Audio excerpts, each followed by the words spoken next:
इस वीडियो में हम लोग ये डिस्कशन करेंगे कि जो 2022 का पेपर है उसमें पीवाईक्यूज़ कितने आए हैं।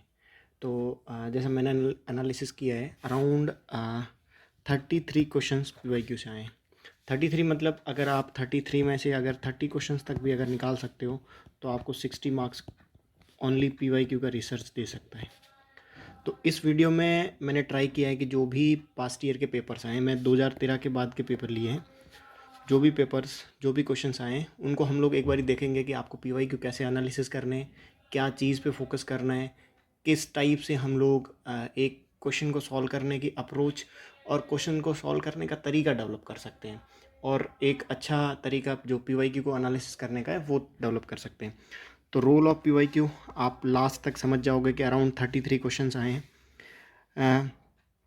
हाउ टू सॉल्व वो मैं आपको बता दूंगा कि कैसे पीवाईक्यू को सॉल्व करना है, क्वेश्चन से क्वेश्चन कैसे बनता है, ऑप्शन के थ्रू कैसे क्वेश्चन बनता है और थीम के थ्रू कैसे क्वेश्चन बनता है। ये 22 में अराउंड 33 क्वेश्चंस आए हैं और बोथ थीम्स और डायरेक्ट, मतलब कुछ क्वेश्चंस होंगे जो डायरेक्ट रिपीटेशन होंगे। डायरेक्ट जैसे ये क्वेश्चन है, पहला ही क्वेश्चन है, ये AIIB डायरेक्ट रिपीटेशन है, ये 2019 का क्वेश्चन है और ये है 2022 का। तो this is the direct reputation of the PYQs. और कुछ थीम बेस्ड होंगे। थीम बेस्ड मतलब जैसे वो लोग अशोका को काफ़ी बार पूछते हैं, अशोका के कुछ प्लेसेस पूछ लिए या कुछ इंस्क्रिप्शन पूछ ली या उनका कुछ कंट्रीब्यूशन पूछ लिया, तो उसको घुमा फिरा के कभी क्या पूछ लिया, कभी क्या पूछ लिया, कभी इकोनॉमिक एंगल पूछ लिया, तो कभी सोशल एंगल पूछ लिया। तो हम लोग उसके बारे में बात करेंगे कि किस टाइप से पीवाईक्यू वो लोग दे रहे हैं, क्या हमारी अप्रोच होनी चाहिए पीवाईक्यू को सॉल्व करने की। तो सबसे पहले ये क्वेश्चन है, ये सारे 2022 के क्वेश्चन है और ये जो क्वेश्चन है वो पास्ट ईयर के हैं। तो ये क्वेश्चन अगर आपको AIB का पता है कि इंडिया है नहीं है और ये पीवाईक्यू के थ्रू पता लग जाता आपको, तो उसके बेसिस पे आप इस क्वेश्चन को सॉल्व कर सकते हैं। बिकॉज SCO का सबको पता है कि इंडिया और पाकिस्तान दोनों मेंबर है SCO के। तो ये क्वेश्चन सीधा हो जाता है। अगर आपको फर्स्ट ऑप्शन पता है, थर्ड ऑप्शन पता है, तो फर्स्ट और थर्ड के बेसिस पे आप सीधा D में आ सकते हो। तो अब इससे लर्निंग क्या मिल रही है कि जो ये क्वेश्चन है AIIB वाला, इस क्वेश्चन को आपको अच्छे से एनालिसिस करना है कि इंडिया और कौन से ग्रुप्स का पार्ट है, किसका नहीं है वो भी देखना है और क्यों नहीं है वो भी देख लो जनरली। तो इसके बेसिस पे हमें ये पता लग जाएगा कि क्योंकि UPSC ने ये क्वेश्चन अराउंड इस टाइप का, ये जो थीम है कि इंडिया किसका पार्ट है किसका नहीं है, इस थीम में से अराउंड उन्होंने 3-4 बार क्वेश्चन पूछे हैं कि आसियान का पूछा है, MTCR का पूछा है, AG का पूछा है जो ऑस्ट्रेलिया ग्रुप है, उन सब का पूछा है कि इंडिया पार्ट है या नहीं है। तो ट्राई टू मेक श्योर आप जो भी ऑर्गेनाइजेशन पढ़ते हो उसमें आप एक चीज़ देखो कि इंडिया पार्ट है या नहीं है, मतलब एक कंपोनेंट ये भी होना चाहिए कि इंडिया पार्ट है या नहीं है जब आप पीवाईक्यू एनालिसिस कर रहे हो। नेक्स्ट ये क्वेश्चन है, ये है बेसिकली कि जो इन्फ्लेशन है उसको कौन कंट्रोल करता है इंडिया में, ये क्वेश्चन है। ये और ये डायरेक्ट रिपीटेशन है, कुछ चेंज नहीं है कि कौन कर रहा है कौन नहीं कर रहा है, एग्जैक्ट डिट्टो क्वेश्चन है। तो अब इस क्वेश्चन के बेसिस पे ये पता लग रहा है कि हम लोग पीवाईक्यू को कैसे एनालिसिस कर सकते हैं। इसके बेसिस पे आप ये डिराइव कर सकते हो कि जो इन्फ्लेशन है वो कौन टारगेट सेट करता है, गवर्नमेंट का क्या रोल है, RBI का क्या रोल है, उसके बेसिस पे आपका ये क्वेश्चन ईजिली सॉल्व हो जाता है। ये क्वेश्चन है 5th शेड्यूल का है। आई थिंक 5th शेड्यूल जितने भी शेड्यूल्स हैं, स्पेशली 5th और 10th तो उनका फेवरेट है, 9th भी बहुत इंपॉर्टेंट है। इन तीनों का अराउंड 3-4 क्वेश्चन पीवाईक्यू में ये लोग ऑलरेडी पूछ चुके हैं। तो मेक श्योर कि जो जो शेड्यूल्स हैं भले न्यूज़ में हो, अब जैसे 6th शेड्यूल की बात चल रही है कि लद्दाख को 6th शेड्यूल की डिमांड चल रही है वहाँ पे, तो उसको भी ट्राई करो कि कौन कौन से स्टेट्स हैं, क्या क्या प्रोविजंस है, क्या क्या हो सकता है, क्या ATC की क्या पावर है, ऑटोनॉमस डिस्ट्रिक्ट कैसे बनता है, उसमें क्या पावर्स हैं, वो सारे क्या क्या उनको हम लोग एक एक पावर्स देते हैं 6th शेड्यूल में, वो सारा आपको एक बार ही देख लेना है क्योंकि शेड्यूल UPSC का एक फेवरेट टॉपिक है। ये 5th शेड्यूल पूछा था उन्होंने, आई थिंक ये 19 का पेपर है और ये 14 या 13 का पेपर है। तो ये एग्जैक्ट अगर ये आपने पीवाईक्यू किया होता तो आपका ये क्वेश्चन बन जाता। अब ये क्वेश्चन है 1986 में सेंट्रल ग्राउंड वाटर अथॉरिटी बनी थी। ये क्वेश्चन 2019 में उन्होंने पूछा था ग्राउंड वाटर का। तो अब इस क्वेश्चन के बेसिस पे हम लोग ये डिराइव कर सकते हैं कि वाटर एज ए टॉपिक उनका बहुत फेवरेट है। फेवरेट मतलब उनकी एक प्रोमिनेंट थीम है।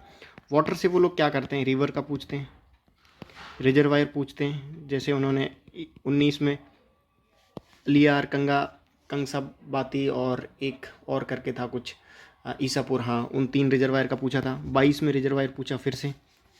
उसके बाद ग्राउंड वाटर पूछते हैं। उसके बाद नॉर्मल वाटर का क्या है रेशियो है, आइस कैप्स में क्या है, ग्राउंड वाटर में क्या है। तो जो वाटर एज ए थीम है उसको आपको अच्छे से करना है। अच्छे से मतलब उसका हर angle, geographical angle, economical angle, institutional level पे कौन सी बॉडीज़ बनी है, किस एक्ट में बनी है, उन सब का अच्छे से देख के जाना है। तो ये एक प्रोमिनेंट थीम भी है और ये क्वेश्चन 2009 में रिपीट भी हुआ है, 19 में। अब ये क्वेश्चन है अशोका की एडिक्ट्स के बारे में। अब ये क्वेश्चन आई थिंक यूपीएससी का एक फेवरेट है, अशोका।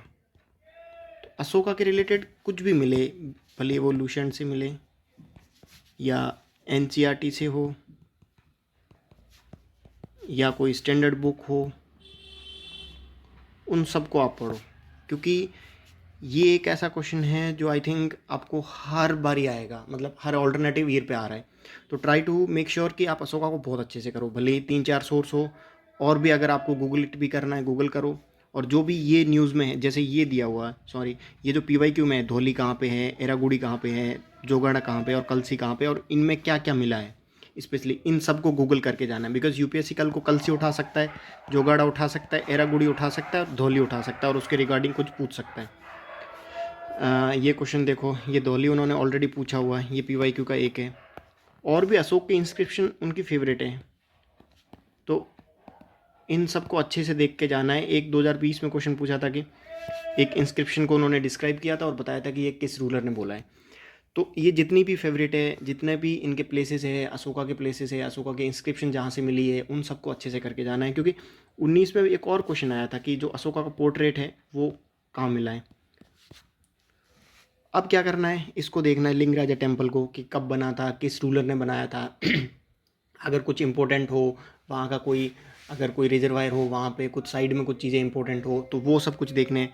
ये धौली का, इसको गूगल करके देखना है। महाबलीपुरम में क्या क्या चीज़ें हैं, कौन कौन सा मोन्यूमेंट वहाँ पे है, किस रूलर ने बनाया है, वो सारा कुछ इसका देखना है। अब ये जो उदयगिरी में वराह इमेज मिली है विष्णु की, उसको गूगल करना है कि कौन से टाइम में था, किस रूलर ने बनाया है। तो ये पीवाईक्यू के थ्रू हमें एनालिसिस करना है। इसके बेसिस पे आगे क्वेश्चन बनेंगे 2023-2024 में। ये आरबीआई का गवर्नर पूछा था, बीबीबी के बारे में, बैंक बोर्ड ब्यूरो के बारे में, और ये डिट्टो क्वेश्चन आ चुका है यहाँ पे। ये है 2019 का पेपर है।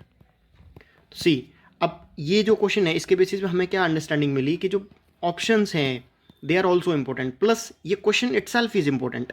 मतलब ये जो पूरा क्वेश्चन है वो बैंकिंग सेक्टर में जो चेयरमैन है उनको सिलेक्शन और उनके रिगार्डिंग है, क्योंकि एनपीएस बढ़ रहा था और जो गवर्नेंस रिफॉर्म्स थे बैंकिंग में उनको लाने के लिए गवर्नमेंट ने बैंक बोर्ड ब्यूरो का सेटअप किया था, बैंक बोर्ड ब्यूरो को।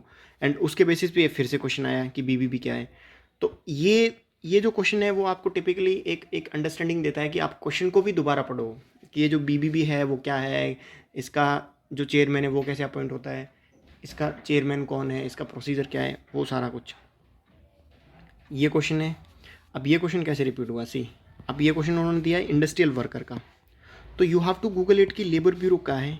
मतलब ऐसे नहीं कि चलो ठीक है, मतलब लेबर ब्यूरो है, आपको आंसर पता, लेकिन दिस इज़ नॉट सफिशिएंट। वो कल को ये भी पूछ सकते हैं कि इंडस्ट्रियल वर्कर में कौन से कंपोनेंट है, क्या क्या कंपोनेंट है, वेज रेट किससे डिसाइड होती है, कौन सा इंडेक्स यूज़ किया जाता है, कौन करता है, ये सारा कुछ। अब यू नो कि लेबर ब्यूरो उसको लेबर ब्यूरो लाता है, लेकिन लेबर ब्यूरो को आपको गूगल भी करना है। अगर आप लेबर ब्यूरो को गूगल करोगे तो गूगल में आपको जो लेबर ब्यूरो के ऑफिशियल साइट्स हैं उस पर जाके आप फंक्शन देखना। फंक्शन में ये एग्जैक्ट डिटो ये सारा कुछ दिया हुआ है बिलो में। तो यूपीएससी क्या कर रही है, उनका जो थीम है वो सेम है, इट्स जस्ट दैट कि वो रिपीट करके अगेन एंड अगेन पूछ रही है। कभी इंडस्ट्रियल वर्कर पूछ लिया कि उनका जो इंडेक्स है वो कौन लॉन्च करता है, कौन जारी करता है, और कभी पूछ लिया कि जो लेबर ब्यूरो है उसका क्या फंक्शन है। तो अल्टीमेटली अब इस क्वेश्चन के बेसिस पे वी कैन एनालाइज कि पीवाईक्यू कैसे सॉल्व करने हैं, किस टाइप से सॉल्व करने हैं। आपको ये भी देखना है कि चलो ये ऑप्शन हटा सकते हैं कि डीओपीटी के इतना रिगार्डिंग ये लोग नहीं पूछते हैं। लेबर ब्यूरो को गूगल करना है, डिपार्टमेंट ऑफ इकोनॉमिक अफेयर का क्या रोल है, क्या वो करता है। अब ये क्वेश्चन ऑलरेडी पूछे हुए हैं कि रेवेन्यू डिपार्टमेंट का क्या रोल है, फाइनेंशियल सर्विस वाले डिपार्टमेंट का क्या रोल है, बजट कौन जारी करता है, इकोनॉमिक सर्वे कौन देता है। इन सारे डिपार्टमेंट्स के जो फाइनेंस मिनिस्ट्री में जो भी डिपार्टमेंट्स हैं उनको गूगल करने। आरबीआई ऑलरेडी 1000 बार क्वेश्चन पूछ चुका है आरबीआई का, मतलब हर बारी आरबीआई का दो तीन क्वेश्चन आ रहे हैं। तो इन तीनों टर्म्स, ये जो तीनों ऊपरली थीम्स हैं, ये यूपीएससी की फेवरेट है। ये 23 में नहीं तो 24 में वो लोग अगेन पूछेंगे कि डिपार्टमेंट ऑफ इकोनॉमिक अफेयर का क्या रोल है या लेबर ब्यूरो का क्या रोल है। तो मेक श्योर कि इन टर्म्स को गूगल करना है। And this is how we understand कि पीवाईक्यू को कैसे एनालिसिस करना है। ये क्वेश्चन है। अब चलो, ये क्वेश्चन न्यूज़ में था, बट अगर आप पीवाईक्यू करते तो आपको ये पता लगता जो कैटालोनिया है वो स्पेन में है। ये 2018 का पेपर है। इसके बेसिस पे हम लोग ये हटा सकते हैं कि कैटालोनिया स्पेन में, मतलब उन्होंने दो ऑप्शन को स्वैप किया है। स्वैप किया मतलब दो ऑप्शन सीधे हट गए, ये हट गया, ये हट गया। ये हटा कैसे? A and D. ये मैंने एक 4 स्टेटमेंट का वीडियो बनाया हुआ है कि जो 4 टाइप के स्टेटमेंट के ऑप्शन होते हैं, जैसे ये है क्वेश्चन होते हैं, सॉरी 1 2 3 4, इनको कैसे सॉल्व करना है उसमें हमने डिस्कस किया था कि 1 और 4 की लीस्ट प्रोबेबिलिटी है। यू नो कि 4 स्टेटमेंट में जो एग्जामिनर का माइंडसेट होता है वो एटलीस्ट, मतलब 4 में 4 सही करना इज लीस्ट प्रोबेबिलिटी, क्योंकि एक आध तो वो गलत करेगा। और जो ये फैक्चुअल बेस्ड क्वेश्चन होते हैं उसमें ज़्यादा प्रोबेबिलिटी होती है कि वो एक क्वेश्चन को गलत करेगा, एक स्टेटमेंट को, एक ऑप्शन को। अब यहाँ पे देखो, अब you came to know that from the PYQ that Catalonia is in the Spain. ठीक है, अब आपको पता चल गया कि यहाँ पे उन्होंने कुछ ना कुछ स्वैप किया हुआ है। अब स्वैप किया हुआ तो दो स्टेटमेंट गलत हुए, दो गलत हुए, ये भी गया, ये भी गया। ये अपने दोनों टेक्निक्स के बेसिस पे गए, 4 स्टेटमेंट वाले के बेसिस पे। अब ये भी गया क्योंकि दो स्टेटमेंट गलत हो गए, पीछे बचा बी। अब इस एक क्वेश्चन के एक ऑप्शन के बेसिस पे अपना पूरा क्वेश्चन बन गया ये। यू डोंट नो अबाउट अमरा कहाँ पे है, एनाटोलिया कहाँ पे है, कैबो डेलगडो कहाँ पे है, लेकिन आपको ये पता है बेस्ड ऑन दी पीवाईक्यू कि जो कैटालोनिया है वो स्पेन में है। And from understanding the 4 type of statement कि उनकी एक की प्रोबेबिलिटी और 4 की प्रोबेबिलिटी लिस्ट है। मतलब अगर आप एग्जामिनर होते तो आप एक क्वेश्चन को राइट बनाना इज़ लाइक, एक ऑप्शन को right banana is least possibility, 4 के 4 को right banana is least possibility. अगर वो साइंस एंड टेक का है देन पॉसिबिलिटी है, बट अगर नॉन साइंस एंड टेक का है तो जनरली फैक्चुअल्स क्वेश्चन में एक स्टेटमेंट सही होना और 3 गलत होना इज़ लीस्ट प्रोबेबिलिटी। ये मैंने डिस्कस किया, आप एक बार जाके देख लेना। ये क्वेश्चन हो गया, जस्ट एक ऑप्शन के बेसिस पे पूरा क्वेश्चन निकल जाता। अब ये है ऐसी ड्रेन है, ये ऐसी ड्रेन है, दोनों एग्जैक्ट, इसमें तो कुछ चेंज ही नहीं है। ये डिट्टो क्वेश्चन पूछा है, तो क्वेश्चंस का क्वेश्चंस भी बनते हैं, क्वेश्चन से क्वेश्चन बनेंगे, ऑप्शन से क्वेश्चन बनेंगे और थीम से क्वेश्चन बनेंगे। ये 3 वेज है जिसके थ्रू पीवाईक्यू यूपीएससी रिपीटेड देता है। ये डायनास्टीज़ कुछ पूछी है। अब एक बात देखना, चंदेला परमार पूछा इन्होंने 2021 में। एक पूछा था कि पोस्ट गुप्ता के टाइम पे कौन कौन से न्यू स्टेट्स आए थे, एक गुर्जर प्रतिहार और एक राष्ट्रकूटा। इन चारों स्टेटमेंट को इन्होंने पिछले 3-4 साल के पीवाईक्यूज़ में 2-3 बार मेंशन कर रखा है। तो मेक श्योर करो कि आपको राष्ट्रकूटा का सब पता हो, गुर्जर प्रतिहार का सब पता हो, परमार का सब पता हो, चंदेला का सब पता हो। इनके रूलर्स, इनके जो प्रोमिनेंट रूलर्स हैं उनके टाइम में क्या हुआ था, कोई अगर फॉरेन इन्वेजन हुआ है तो उसको आप देख लो, फर्स्ट एंड लास्ट रूलर को देख लो, और क्या क्या पेक्युलर सिचुएशंस हुई है इकोनॉमी के और सोशल सेगमेंट में, उनको आप देख सकते हो। तो ये सब कुछ बहुत इंपॉर्टेंट है। और ये 4 डायनेस्टी 2018 के बाद बहुत इंपॉर्टेंट हो गई है। 18 के बाद उन्होंने 19 में भी एक क्वेश्चन में मेंशन किया था, कल्याण मंडपा वाले क्वेश्चन में, उसमें चंदेला भी था ऑप्शन में और परमार भी था ऑप्शन में, गुर्जर प्रतिहारा नहीं, राष्ट्रकूटा था ऑप्शन में। 20 में भी इन्होंने सेम पूछा था क्वेश्चन, 21 में आई थिंक नहीं पूछा था, 22 में फिर से आ गया। तो ये जो राजपूत किंगडम है सारे, उनको एक बारी बहुत अच्छे से करके जाना, उनके जो रूलर्स हैं उन सबको अच्छे से। तो इसके बेसिस पे हम लोग ये कर सकते हैं कि इन सबको बहुत अच्छे से गूगल करके जाना है, ताकि अगर 23-24 में जो भी क्वेश्चन आया था वो हमारे से बन जाएगा इजीली। ये क्वेश्चन पॉलीथीन टेट्राफिलेट, ये जो भी है, ये 19 में क्वेश्चन पूछा था, सॉरी 2021 में, ये था बिस्फिनॉल का। अब इसमें देखो, ये ऑप्शन देखो, तो ये जो क्वेश्चन बना है वो ऑप्शन के थ्रू बना है। कुछ क्वेश्चन क्वेश्चन के थ्रू बनते हैं, कुछ क्वेश्चन ऑप्शन के थ्रू बनते हैं। अगर आपने इस ऑप्शन को बेसिकली भी पढ़ा होता ना कि क्या है पॉलीथीन टेट्राफ्लाइट और क्या नहीं है, इसके रिगार्डिंग पढ़ा होता तो ये आपका क्वेश्चन सही हो जाता। और इसमें अगर नहीं भी पढ़ा हो तो आप एक बारी जो 4 स्टेटमेंट के क्वेश्चन है, जैसे ये है, इसमें 4 ऑप्शन है, इनको कैसे सॉल्व करना है वो मैंने एक वीडियो बनाया हुआ, आप एक बारी फटाफट 1.5 पे देख लेना, बिकॉज उसमें काफ़ी इंपॉर्टेंट चीज़ है। और वो भी बताया हुआ कि अगर आपके पास नॉलेज नहीं भी है तो आप क्वेश्चन को करना है आपको, मतलब knowledge is the part of solving the question, logic भी है, उन सबको लगा के एक मिक्स बना के आपको क्वेश्चन सॉल्व करना है। ये क्वेश्चन है, ये क्वेश्चन 21 के मेंस में था। तो जो मेंस के क्वेश्चन है ना उनको भी एक बार आप मतलब प्री के हिसाब से देख लेना। अगर उन्होंने कोई रॉकेट पूछा है या फिर जैसे S-400 पूछा है तो आप एक बार उसको प्री के हिसाब से देख लोगे उसके क्या क्या फीचर्स है, क्या पता वो कल को प्री में पूछे 23 में। और ये हुआ है, मतलब 1 साल पहले के जो मेंस में क्वेश्चन आ रहे हैं वो अगले प्री में आ रहे हैं। तो ये क्वेश्चन प्री का था और वहाँ से हो गया। अगर आपको नहीं भी हो रहा है तो एक 4 टाइप वाले स्टेटमेंट में आप देख लेना, एक मैंने वीडियो बनाया हुआ उसमें, तो वो आपको वहाँ से अंडरस्टैंडिंग मिल जाएगी।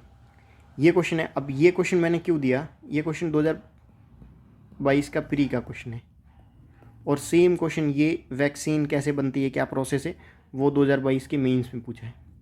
तो इनका क्या नेचर है, जो मेंस के क्वेश्चन है वो प्री में पूछेंगे और प्री के क्वेश्चन मेंस में पूछेंगे। तो ये भी एक एनालिसिस है, इसको भी ध्यान में रखना। ये क्वेश्चन डिट्टो आया हुआ, नौकरेक भी पूछा हुआ, नंदा देवी भी और नामचा बरुआ, ये तीनों अच्छे से पूछे हुए। अब आपको क्या करना है, इन तीनों को गूगल करना है, देन इन तीनों को गूगल करना है कि सिक्किम हिमालय कहाँ से कहाँ तक है, कुमाऊँ कहाँ से कहाँ तक है और गढ़वाल कहाँ से कहाँ तक है। ठीक है, ये हो गया कि गोल्डन मशीर और 3 बर्ड्स दिए हैं, इसमें से बर्ड्स कौन सा नहीं है। अब ये क्वेश्चन 19 का है।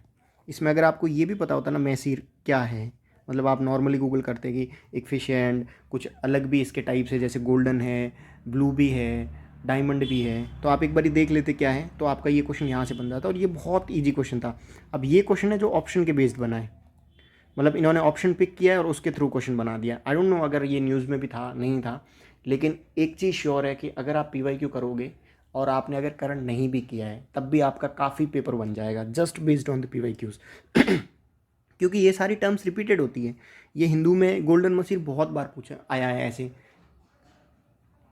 तो इसको आपको अच्छे से। अब इस क्वेश्चन में क्या करना है, आपको रस्टी स्पॉटेड कैट को गूगल करना है, इरावदी डॉल्फिन को गूगल करना है, इरावदी के साथ गंगा को भी, गंगा रिवर डॉल्फिन को, इंडस रिवर डॉल्फिन को जो ओनली बीज में है, अभी इंडिया के बीज जो रिवर है उसी में है, उसको अच्छे से गूगल करना है। उसके बाद चंबल रिवर कहाँ पे है, कावेरी रिवर कहाँ पे है और ईस्टर्न घाट कहाँ पे है, इन सब को गूगल करना है अच्छे से। ये क्वेश्चन क्रिप्स मिशन बहुत बार पूछा है। ये यहाँ पे देखो, ये क्वेश्चन से फिर से क्वेश्चन बनाया है। ये पूछा है कि क्विट इंडिया मूवमेंट क्यों लॉन्च, कब, किसके रेस्पॉन्स पे लॉन्च किया गया था। तो आपको क्या करना है, you need to know about Cripps proposal, Simon commission reports, Wavell plan और कैबिनेट मिशन। अब देखो, अगर आपने वोवेल प्लान किया होता तो एक 22 में क्वेश्चन आया था 8 अगस्त वाला, उसमें जो एक ऑप्शन था वो वोवेल प्लान के रिगार्डिंग था। तो आपको, अगर आपने वोवेल प्लान किया है तो उस बेसिस की, उस आपकी अंडरस्टैंडिंग के बेसिस पे वो एक ऑप्शन भी हट जाता। तो आपको क्या करना है कि हर ऑप्शन को गूगल करना, बहुत अच्छे से गूगल करना, ताकि कहीं ना कहीं वो हेल्प करेगा। मतलब अगर आपके ऑप्शन एलिमिनेट करने में हेल्प करे तब भी बेस्ट है, या फिर कोई क्वेश्चन बनने में हेल्प करे तब भी बेस्ट है, या दोबारा वही सेम रिपीटेड क्वेश्चन आए तब भी बेस्ट है, क्योंकि अपना क्वेश्चन बनना चाहिए। ये क्रिप्स मिशन आई थिंक और भी पूछा हुआ है, 21 के एक क्वेश्चन में रिपीटेड था फिर से। ये है मंगोल वाला, ये सेम कि नॉर्थ, जब दिल्ली सल्तनत थी तो उस टाइम फॉरेन इन्वेजन किस टाइप से कौन कौन से हुए थे, ये सेम क्वेश्चन ये 21 का है। तो इस क्वेश्चन के बेसिस पे हमें क्या करना है, एक तो फॉरेन इन्वेजन्स देखने हैं सारे, दूसरा देखना है कि दिल्ली सल्तनत में स्पेशली कहाँ हुआ था। और ये देखो सेम 2020 का पेपर रिपीटेड है। ये 1990, ये एक्ट बहुत इंपॉर्टेंट है, ये है 1935 है, 1909 है, 1947 है, ये सारे। और ये फिर से पूछा हुआ, इस एक्ट को गूगल करना है। तो ये क्वेश्चन से एक क्वेश्चन बनाया इन्होंने। ये है 21 जून वाला क्वेश्चन। अब इन्होंने थोड़ा सा वर्ड्स के साथ प्ले किया है लेकिन फिर भी हो गया है। ये टोटल 20 क्वेश्चन हो गए अभी तक, जो अभी तक हमने डिस्कस किए हैं वो। ये सेम 21 जून का क्वेश्चन इन्होंने ये पूछा है, 21 जून को क्या होता है। बस इन्होंने लैंग्वेज चेंज करी है और कुछ नहीं चेंज किया है। तो आपको PYQs को बहुत अच्छे से पढ़ के जाना है कि उनकी अंडरस्टैंडिंग डेवलप करनी है कि 21 जून को क्या होता है, जो भी 4 डेज हैं, समर सोलेस्टाइल कब होता है, विंटर कब होता है, इनको अच्छे से देख के जाना है, तब ये क्वेश्चन हो जाता है आपका। देखो, first half of the month, second half of the month, first half of the month, month change किया है। अब आपको इसकी लैंग्वेज भी पता होनी चाहिए। तो जो इस क्वेश्चन का क्रक्स है वो ये है कि इस जो पेपर का है 2022 के वाले, कि आपको जो PYQs है अराउंड 33 क्वेश्चन PYQs दे रहे हैं। तो you have to make sure कि आप जो अपना 50% टाइम है अब से, आज 28 फेब है और 28 को अपना पेपर है, तो 50% टाइम आप PYQ को दो, क्योंकि 33 क्वेश्चन में से अगर आपके 25 क्वेश्चन भी बन गए ना, सोचो 50 नंबर तो आपके सीधे आ गए। अब आपको चाहिए 40 नंबर कट क्लियर करने के लिए if you are in unreserve category. ये क्वेश्चन है आईएमएफ का, बहुत बार पूछा उन्होंने आईएमएफ, मतलब उनका काफ़ी एक one of the prominent theme है। तो आईएमएफ की आप वेबसाइट पे जाओ, वेबसाइट पे जाओगे तो आपको ये भी मिल जाएगा, ये जो क्वेश्चन है एग्जैक्टली रैपिड फाइनेंसिंग इंस्ट्रूमेंट और रैपिड क्रेडिट फैसिलिटी ये मिल जाएगा। G20 फ्रेमवर्क का वो मिल जाएगा, ये सारा SDR क्या है वो मिलेगा, ये लेंडिंग कैसे करते हैं ये सारा पैटर्न मिलेगा आपको इसी की ऑफिशियल साइट पे। तो इसके बेसिस पे अब जैसे ये क्वेश्चन है, अब इसके क्वेश्चन में एक, हाँ ये इस क्वेश्चन में नहीं है, तो आपको क्या करना है कि IMF की साइट अच्छे से देखनी है, वर्ल्ड बैंक की साइट अच्छे से देखनी है कि कोई इनिशिएटिव हो उनको गूगल करना है। ये क्वेश्चन है कि जो 368 में बिल को कैसे अमेंड करते हैं, कॉन्स्टिट्यूशन को सॉरी कैसे अमेंड करते हैं, तो वो एग्जैक्ट क्वेश्चन ये आया हुआ है। ये आई थिंक 15 का है या 16 का है, सेम क्वेश्चन है। अगर आपको इसको अच्छे से पढ़ते तो ये क्वेश्चन हो जाता आपका। ये है डिप्टी स्पीकर का, बहुत बार पूछा है डिप्टी स्पीकर, तो आपको पता होना चाहिए। अगर नहीं भी पता है तो ये 4 टाइप का स्टेटमेंट है, और 4 टाइप का स्टेटमेंट कैसे सॉल्व करते हैं वो मैंने एक सेपरेट वीडियो बना रखी है, उसको आप अच्छे से देख लेना। दूसरा ये है कि यहाँ पे कुछ टेक्निक्स लगेगी, कुछ जो रूल्स बताए थे, कुछ लॉजिक लगेगा, उसके बेसिस पे भी हम लोग सॉल्व कर सकते हैं। और वैसे स्पीकर और डिप्टी स्पीकर बहुत इनका फेवरेट टॉपिक है। अब ये जो क्वेश्चन है ये 22 का क्वेश्चन है कि राज्यसभा और लोकसभा की पावर के रिगार्डिंग बात की है, ये सेम क्वेश्चन है। ये भी एक तरीके से राज्यसभा और लोकसभा की पावर को ही डिफाइन कर रहा है कि किसकी क्या पावर है, किसकी क्या पावर है। ये है क्लाइमेट ग्रुप का। अब देखो अंडर 2 कोलिशन है, ये इन्होंने पूछा 2019 में। अगर आप इसको ही गूगल करते ना कि अंडर 2 कोलिशन क्या है, उसका सेक्रेटेरिएट कौन है, तो ये जो क्लाइमेट ग्रुप है this is the secretariat of under 2 coalition. अगर आपको ये बेसिक ये एक फैक्ट पता होता ना तो 5 हट जाता, 5 हट जाता और 5 हट जाता, सीधा क्वेश्चन बन जाता। मतलब आपको PYQ सीधा क्वेश्चन दे रहा है, एक ऑप्शन इवन आपको पूरा कंप्लीट क्वेश्चन दे रहा है। मैं आगे एक और PYQ आएगा, उसके बेसिस पे हम लोग समझेंगे कि even every option is like mandatory, आपको हर ऑप्शन को गूगल करके जाना है। ये क्वेश्चन है, ये क्वेश्चन भी, ये जो सेकंड स्टेटमेंट है ये रिपीटेड है, ये पूछा हुआ ऑलरेडी, आई थिंक 2018 में पूछा है ये क्वेश्चन है। अब इस क्वेश्चन को कैसे निकालते, पहले तो इस वर्ड को तोड़ना है। जो सिंगल स्टेटमेंट के क्वेश्चन है वो कैसे सॉल्व कर सकते हैं वो भी मैंने एक सेपरेट वीडियो बनाया हुआ है। तो ये गांडीकोटा इज़ लाइक थोड़ा आंध्रा में होगा, मतलब अगर आपको लैंग्वेज से थोड़ा रिलेट कर पाओ तो लग रहा है कि आंध्रा या तेलंगाना में है। उसके बेसिस पे तुंगभद्रा और कावेरी तुम हटा सकते हो, और मांजीरा है ऊपर यहीं मिल जा रही है गोदावरी में। तो आंध्रा वाला जो पोर्शन है गांडीकोटा। अब एक चीज़ देखना, यहाँ पे क्या है, ये PYQ है, उसके बेसिस पे अपने को क्या गूगल करना है, कावेरी का पूरा देखना है। तो ये आपका स्टेटमेंट हट जाता ऑप्शन। ये जो हम्पी है वो तुंगभद्रा पे है। तो इस ऑप्शन के बेसिस पे क्या करना है कि आपको तुंगभद्रा को अच्छे से गूगल करना है। तो इस क्वेश्चन के बेसिस पे आप, अगर आपको सब पता है तुंगभद्रा और कावेरी के बारे में, तो आप इन दोनों स्टेटमेंट को हटा सकते थे। तो जो आपका नॉलेज है ना PYQ का, वो कहीं ना कहीं ऑप्शन एलिमिनेट करने में भी काम आ रहा है। क्योंकि अब अगर आपको कावेरी तुंगभद्रा और कावेरी बहुत अच्छे से पढ़ के जाना था, तब जाके ये दोनों ऑप्शन हट जाते आपके, ये ऑप्शन। अब मांजीरा और पेनार है, मांजीरा यहाँ जा रही है गोदावरी में से, और पेनार का अगर आपको नहीं भी आइडिया हो तब भी आप सी लगा देते तो आपका क्वेश्चन सही बन जाता। ये फिर से पूछा हुआ कावेरी तुंगभद्रा, ये PYQs के हैं, जो भी PYQs के हैं। ये गोदावरी है तो मांजीरा गोदावरी की ट्रिब्यूटरी है। तो ये सब इनको गूगल करना, ताप्ती कहाँ है, नर्मदा कहाँ है, सोन कहाँ है, महानदी कहाँ है, कृष्णा कहाँ है। तो इस टाइप से अगर आप PYQ पे टाइम दोगे 50%, तो आपका क्या होगा, एक तो आपको पेपर की अंडरस्टैंडिंग बहुत अच्छी मिल जाएगी कि किस टाइप से क्वेश्चन बनाए जाते हैं, क्या थीम आ रही है, किस टाइप से ऑप्शन से क्वेश्चन बन रहे हैं, क्वेश्चन से क्वेश्चन बन रहे हैं, वो सारी अंडरस्टैंडिंग मिल जाएगी। तो आप 50% टाइम अपना इन सब चीज़ों पे दो। ये अटर्नी जनरल और सॉलिसिटर जनरल का क्वेश्चन है, ये सेम क्वेश्चन अटर्नी जनरल का पूछा, इसी के बेसिस पे आपका क्वेश्चन निकल जाता। ये रिजर्वायर्स हैं। अब आपको नहीं भी पता हो, लेकिन इस क्वेश्चन को भी अब लग रहा है कि ये क्वेश्चन न्यूज़ का है, मतलब उस टाइम में न्यूज़ में था इसलिए दिया होगा। लेकिन आप इन तीनों को गूगल करो कि ये है क्या एग्जैक्टली, अलियार क्या है, ईसापुर क्या है, कंसाबती क्या है। अगर आप ये करते तो वाटर रिजर्वायर है। इनको गूगल करना है कि ईसापुर कहाँ पे है, ईसापुर पैन गंगा पे है, डैम है एक तरीके से। ये अलियार चेन्नई में है, ये भी डैम है। तो इस क्वेश्चन के बेसिस पे हमें क्या पता लग रहा है कि ये लोग अब रिवर के बियॉन्ड भी जा रहे हैं। मतलब जनरली पहले ये लोग रिवर और रिवर की ट्रिब्यूटरीज पूछते थे, अब ये लोग डैम और रिजर्वायर में भी आ गए। तो इस क्वेश्चन के बेसिस पे आपको जो भी वाटर रिजर्वायर्स हैं उनको ये एक एज ए मतलब एक थीम दे रहा है कि यूपीएससी के लिए डैम और रिजर्वायर ये बहुत इंपॉर्टेंट है। तो आप एक बार इनको गूगल करते तो ये आपका क्वेश्चन बन जाता है। ये ऑल तो इनडायरेक्ट है बट थीम के बेस्ड है, मतलब थीम के बियॉन्ड नहीं है। ये क्वेश्चन है। अब पहला स्टेटमेंट तो बहुत ईजी है, मतलब हर किसी का बन जाता है, लेकिन इश्यू दूसरे स्टेटमेंट में आता। अब दूसरा इसे ये बोल रहा है इंटरनल डेट का, ये क्वेश्चन पूछा यूपीएससी ने एक्सटर्नल डेट का। तो ये जो दोनों क्वेश्चन है ना, अगर आपको एक्सटर्नल डेट पूछ रहा है तो उसकी पॉसिबिलिटी है कि कल को वो इंटरनल डेट पूछेगा। समझ रहे हो? मतलब वो जो एक थीम है डेट की, वो ये लोग घुमा फिरा के पूछेंगे, कभी इंटरनल डेट पूछ ले, कभी एक्सटर्नल डेट पूछ सकते हैं। और ये पूछा हुआ है, जैसे ये क्वेश्चन था, ये उन्होंने रिजर्वायर्स पूछे हैं। तो आपको क्या करना है कि जो भी इंडिया में प्रोमिनेंट रिजर्वायर्स हैं 20-30 होंगे जो मतलब बहुत इंपॉर्टेंट है, उनको कर देते। उनको भी करते तो आपका ये क्वेश्चन बन जाता।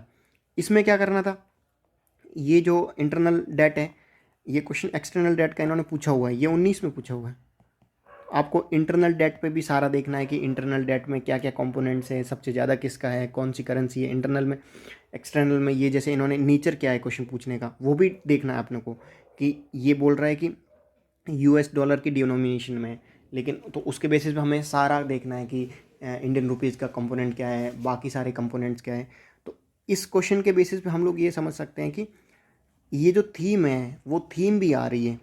तो जो पीवाईक्यू है उसमें से एक तो थीम आएगी, एक क्वेश्चन से क्वेश्चन बनेगा, एक बनेगा ऑप्शन से क्वेश्चन।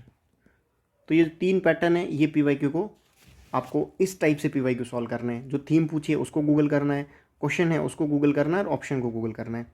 ये क्वेश्चन है, ये बोल रहा है बेसिकली कि फैक्ट्री जो सेटअप हुई है वो कहाँ कहाँ पे है, ईस्ट इंडिया कंपनी की।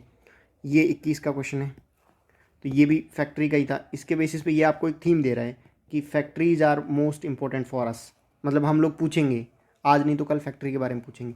तो ये आपका क्वेश्चन बन जाता है, ये फैक्ट्रीज़ का क्या है। ये अगर नहीं भी आपको पता होता तो आप बेसिक, अब इस क्वेश्चन को आप देखना, बहुत इंटरेस्टिंग क्वेश्चन है। इसमें इन्होंने क्या बोला था कि land granted by Gajapati rulers, और इसमें इन्होंने क्या चेंज किया है, land leased from the representative. ये बस एक स्टेटमेंट का क्वेश्चन था, ये सबको पता है। भी 1 और 2 में आप कन्फ्यूजन करते तो आप देखो, रूलर्स और रिप्रेजेंटेटिव ये दोनों ऐसी स्टेटमेंट्स हैं जिसके बेसिस पे आपका पूरा क्वेश्चन सॉल्व हो जाता क्योंकि जो गजपति रूलर्स का लास्ट जो बंदा था वो 1541 में था। तो उसके बेसिस पे आप एक आइडिया लगा सकते हो कि डच कंपनी बहुत लेट आई थी, और उसके बेसिस पे आप लोग ये एक गैस कर सकते हो कि पहला स्टेटमेंट तो नहीं होगा। और ये बोल रहा है रिप्रेजेंटेटिव और बोल रहा है रूलर, मतलब रूलर फ़र्क है। अगर डायनास्टी 1541 में है तो 42-43 में अगर फैक्ट्री बनी है तो वो इंक्लूड नहीं होगी, वो रूलर्स की नहीं होगी। तो इस क्वेश्चन को हम लोग कॉमन सेंस के बेसिस पे भी लगा सकते थे, बट स्टिल ये सेम थीम से ही आया है। ये क्वेश्चन है, ये 32वां क्वेश्चन है, मतलब 32 question has been repeated indirectly और डायरेक्टली। ये ऑलरेडी हमने डिस्कस कर लिया है। ये क्वेश्चन है कन्वर्टिबल बॉन्ड्स का। अब देखो, ये क्वेश्चन था 2021 का, ये कन्वर्टिबल बॉन्ड्स का इन्होंने पूछा है। मतलब आप छोड़ो फॉरेन करेंसी और इंडियन करेंसी का, जो ये ऑप्शन है वो बोल रहा है कि कन्वर्टिबल बॉन्ड्स क्या है। तो अगर आप कन्वर्टिबल बॉन्ड्स की बेसिक कैरेक्टरिस्टिक भी पढ़ के जाते ना कि इसके बेसिक कैरेक्टरिस्टिक क्या है, कैसे ये डिसाइड होता है, क्या जब इंटरेस्ट रेट बढ़ती है तो इस पर क्या इम्पैक्ट होता है, तो ये आपका क्वेश्चन आराम से बन जाता। तो ये क्वेश्चन आया है ऑप्शन के थ्रू, तो इनको भी आपको अच्छे से देखना है कि ऑप्शन क्या। अब देखो, जैसे ये आपको जीडीआर पढ़ के जाना है अच्छे से। ये चलो, ये तो इतना कोई ब्रॉड गूगल करने का कुछ है नहीं। यहाँ पे कन्वर्टिबल बॉन्ड्स, और अगर आप जीडीआर, कल को क्या पता 23 में जीडीआर पूछ ले, देयर इज़ पॉसिबिलिटी कि वो लोग जीडीआर को पूछ सकते हैं। ये जैसे कन्वर्टिबल बॉन्ड्स को इन्होंने क्वेश्चन बनाया, तो जो आपका एक ऑप्शन है वो पूरा क्वेश्चन दे सकता है। हाँ, ये अराउंड 32 से 33 क्वेश्चन है जो 2022 के पेपर में आए। अभी आपको क्या करना है, जो लर्निंग है वो ये है, जो 3 टाइप के क्वेश्चन आपने देखे हैं कि एक तो बनेगा आपका ऑप्शन के थ्रू, एक बनेगा पीवाईक्यू जो क्वेश्चन है उसके थ्रू, और एक बनेगा थीम के थ्रू। तो इन पे रिसर्च करना है। अनलेस एंड अनटिल ये सारी चीज़ें सबकॉन्शियस माइंड में नहीं गई तब तक कुछ नहीं होगा। बिकॉज यूट्यूब के वीडियोस के थ्रू आप एक पर्सपेक्टिव जान सकते हो कि सॉल्व कैसे करते हैं पेपर को, क्वेश्चन कैसे लगाते हैं, लेकिन लगाने आपको है। आपको लगाने के लिए आपका सबकॉन्शियस माइंड का ट्रिगर होना बहुत इंपॉर्टेंट है, क्योंकि सबकॉन्शियस माइंड में आप देखना, जो पहली इंस्टिक्ट आती है ना पेपर में, वो क्यों आती है इंस्टिक्ट? क्योंकि आपके सबकॉन्शियस माइंड में कोई चीज़ रिटेन हो रही है। जैसे आपने अगर 2020 में कुछ चीज़ पढ़ी हो तो वो एकदम क्वेश्चन देखते ही आ जाती है, और वो मोस्ट प्रोबेबली वो सही होती है। सही क्यों होती है? क्योंकि आपके सबकॉन्शियस माइंड में वो, ऑल्दो वो कॉन्शियस माइंड में नहीं है, लेकिन सबकॉन्शियस माइंड में, और जैसे ही तुम सबकॉन्शियस से कॉन्शियस माइंड में लेके आते हो तब कन्फ्यूजन स्टार्ट हो जाता है। तो आपको क्या करना है, अभी से हर दिन आप 20 क्वेश्चन लगाओ, 20 लगाओ या 30 लगाओ, जैसा आपको टाइम परमिट करे, या 10 भी लगाओ, लेकिन 50% पेपर, जो 50% टाइम है अभी से, वो आपको PYQs पे देना है। बिकॉज 33 क्वेश्चन है, 33 में अगर आप 25 भी लगा सकते थे तो आपके 50 नंबर आ रहे हैं यहीं से, 40 मार्क्स आपको और चाहिए 90 की कट क्लियर करने के लिए। तो इस वीडियो में इतना ही, हम लोग आगे